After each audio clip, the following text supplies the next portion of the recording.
I think episode 3, The Burning Mill, will probably go down as one of the weaker episodes of the season. And I'll never say that House of the Dragon gets to the point that it's bad, but I think the writing for this episode is definitely flawed and kind of pales in comparison to last week's episode. Rhaenyra the Cruel did have the benefit of having some great payoff dialogue scenes, and here we do have a lot of build-up, but the scenes still feel weaker. The biggest example of this is obviously the last scene, which I'll definitely get to, but the first one is the Green Council scene. I feel like this scene should have been way longer. The fact that it was only 4 minutes is pretty crazy to me because now that Otto is gone, there are a lot of massively changed dynamics to explore in the writing. I think there should have been a much deeper exploration of the incompetence of the council in Otto's absence, because he was really the only intelligent, calculating, and rational person there who considered every move with extreme consideration. But for this scene, the incompetence and bickering were very briefly shown, and there should have been more conflict between each character. Instead, the scene is predominantly used for Kristen to explain his plan, which is fine and is necessary. There just needed to be more substance to this scene to make it less mundane. Then another issue I had is that some scenes should have been combined, which I think would further help with the slower pace of the episode. Because generally when starting a scene, there needs to be a strong reason for its existence, and any redundancy can really hurt the pace. As an example, I think Rhaena's 2 scenes should have been combined, and Myzaria's talks with Rhaenyra. It feels like it would be more efficient and productive if these were both one longer scene, instead of being split up throughout the episode. Along with another big point in that, I think Rhaenyra should have floated the idea of wanting to talk to Alicent at the beginning of the episode. Then, she could actually discuss this plan with her council, and there could be a proper debate. But I feel like the writer knew this would be a pretty dumb idea, and Rhaenyra would be absolutely lambasted.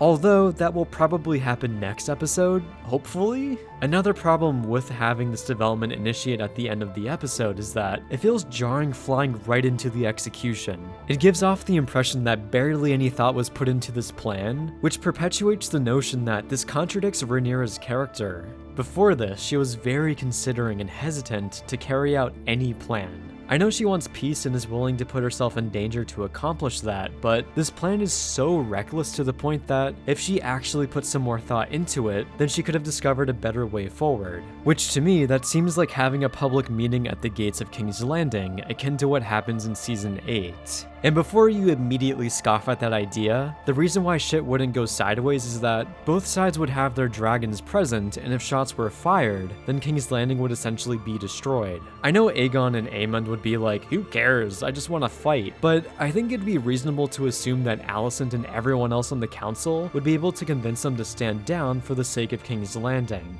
given that no one wants nukes going off in the city. That and the scene would have immense tension and would share similarities to Westerns, where enemies stare each other down and wait for each other to act. But instead of revolvers, it's literal dragons. And then there's the whole dynamic of whether or not the dragons themselves behave, which could be another layer of conflict that further increases the tension. And you may also be thinking, oh, Damon wouldn't be there, and without Caraxes this wouldn't work. But to get around that, you could slightly rewrite the order of events for the season to have Damon leave a bit later. I don't know, or maybe make it to where Rhaenyra refused to talk to Otto in episode 10 and will only discuss peace terms with Alicent. That seems like a more natural way to get to this confrontation instead of what transpires. There are much better ways forward than having Rhaenyra YOLO herself into a situation that can easily go sideways. Which, I was going to go into this at the end, but let's just do it now and finish out the other flaws later. I know this review is going to come off as being predominantly negative, but I'll go into the positives after I'm done going into the negatives this time around. So the second Rhaenyra went to go meet with Alicent, I was like, this probably didn't happen in the source material because this is pretty silly. It essentially gives off the same cadence of Tyrion meeting up with Cersei in season 7, where the circumstances of getting to this point are completely contrived. Although it's technically not as bad as season 7.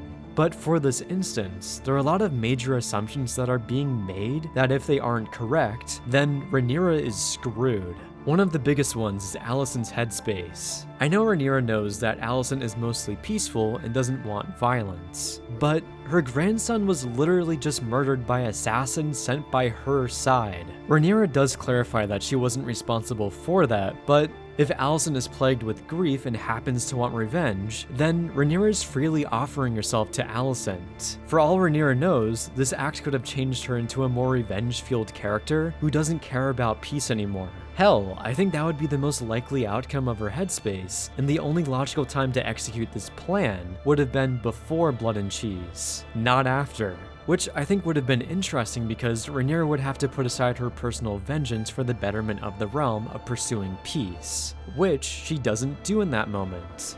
I want Aemond Targaryen.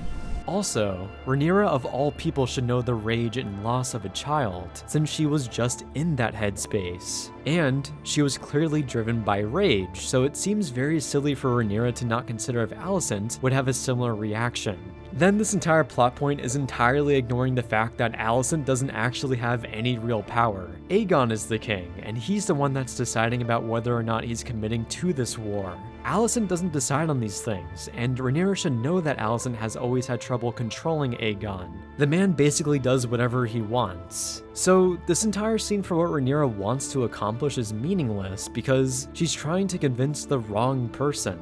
Along with the war being inevitable by this point and has already started, Rhaenyra is basically worsening her position through this inaction and is wasting her time here. Also, it's just bullshit wishful thinking for Rhaenyra to think that she can somehow get back the throne without a war or trying to prevent it at this point. So her now being like, oh, war is terrible and I want to prevent this at all costs, is rich coming from her because by challenging the Greens, she's accepting there being a war. This just makes her come across as a buffoon who didn't at all consider the consequences of war. Did she not think she'd incur any losses or there'd be no bloodshed? It feels like the writers are trying to reverse Rhaenyra into being this grandstanding and morally right character who wants peace, despite her being selfish and pressing her claim to the throne. I know it was usurped, but she was simply outplayed by the Hightowers leading up to that event, and she can't realistically rectify that mistake without war. Then there are the details of the execution of this plan. I assume Mysaria gave her the time Alicent arrived, so I'll just accept the convenience of them both arriving at the exact same time. But this is also assuming that the guards don't come in with Alicent. I know that Mysaria says that she'd be alone in this instance, but I don't know if she technically knows if the guards would be close by to see what's happening. Then one final issue here is Alicent deciding to not alert the guards after she's done talking to Rhaenyra. From Alicent's perspective, she can end the war without any bloodshed at this moment by sending the guards after Rhaenyra. Like, Rhaenyra is basically hoping that Alicent's friendship with her, which has been in tatters for a pretty long time, and should be destroyed by this point, and her mercy outweighs her want to prevent one of the bloodiest wars in history that will also probably see the death of more of her family members. From her perspective, it probably makes more sense to betray her friend and to save the realm from chaos and misery. This is basically a repeat of what happens with Rhaenys last season, where a character is met with the option of ending the war and chooses not to. However, I can understand the decision Rhaenys makes a bit more, while for Alicent, it's more confounding because her friendship should be completely eviscerated after the trauma of Blood and Cheese. So to me, this is a pretty massive list of issues that seems far too reckless for the characters to not consider, or to at least consider a different plan that would ideally come up via discussion with her council. So it comes across as the writing being contrived to get these two characters into a dialogue scene together, which I found the actual scene between them to be great, and is unfortunate how sloppy the journey was to get here. Like Rhaenyra realizing that Alicent is telling the truth and she has to consider the possibility that her father didn't want her to be queen is crushing. And then her piecing together that Viserys was actually talking about Aegon the Conqueror, and that also giving Alicent the realization that this was all a misinterpretation was priceless. But then the scene establishes that this was all pointless because the war was obviously inevitable. So yeah, even though I enjoy the dialogue between these two characters, the contrived nature of the scene taints the quality of the overall plot point. It's not a coincidence that the biggest changes in the story normally end up having the most flaws in the writing. Before going into the refreshing positives of the episode, I'll just finish out a few more flaws I had. The whole scene with Duffy flat out telling anyone and everyone he's a Targaryen bastard was pretty odd. I feel like that's something you'd want to keep a secret, given that kings don't particularly like having their claim challenged, along with openly supporting Rhaenyra while in King's Landing, which is a treasonous sentiment. Hopefully Larys Strong doesn't hear about this guy, and it'd probably be hard not to since he seemingly knows everyone and tells random strangers his extensive backstory. It also feels like the writers are just using this random Dornish character for Duff to exposit to for the audience. This dialogue just comes out of nowhere to the point that I thought they were running a scam or something, but it would be weird if they spent so much time here for this character if he wasn't a bastard.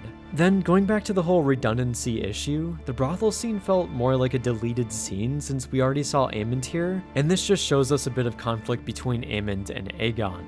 However, I question if this will actually be consequential. Time will tell if this develops into a bigger rift between brothers, and if it doesn't, then I'd say this was a waste of time.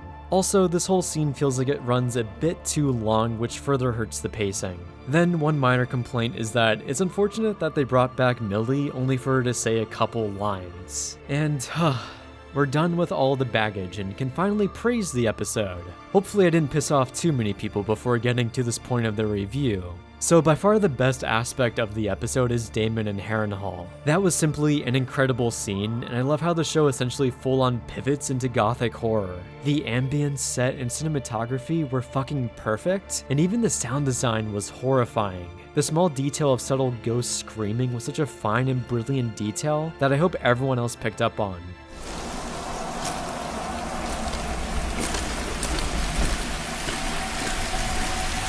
It imbues the scene with so much more horror, and also establishes the historic and horrifying weight of this location. Which is also interesting how magical this place is and how Damon is basically being induced with crazy dreams and visions. Like the fact that Damon, one of the most badass characters, is kind of scared and caught off guard by this place further increases the dread of the setting. Although, I hope he doesn't die here since it seems like every character that spouts prophetic dialogue in this universe ends up being right. Maybe he'll fall for the old poison trick after he gets too hungry. Then I also really like the convention break of sorts where Damon was expecting opposition, but he's actually met with open arms by an ally.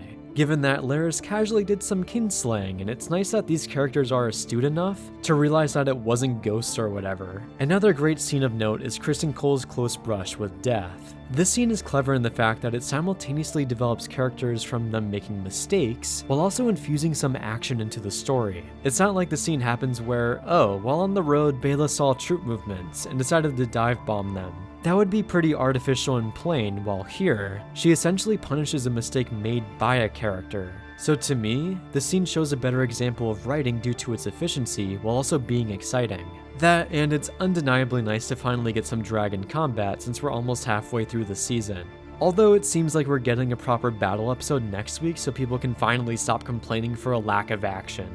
And in relation to this, I'm mostly against the sentiment that not enough happens in each episode. I think this feeling is mostly extrapolated from the fact that we're waiting a week between episodes, and if you actually think about it, quite a bit happens in terms of build-up, and most scenes are necessary. Although, I would say for this particular episode, they probably could have shaved off 5 to 10 minutes to tighten it up a bit. Overall, episode 3 has some flawed writing, and I know that I'm focusing pretty heavily on this aspect, but writing at the end of the day is the most important aspect of any show or movie. That's why I'm always very critical of it, and I also call it out when it's done very well. I just think that for this episode, it was particularly lacking, and even with that, the Burning Mill was still very enjoyable. Thank you for watching, and my Letterboxd, Discord, and Patreon links are in the description. Thank you as usual to my top patron, Logan Farmer.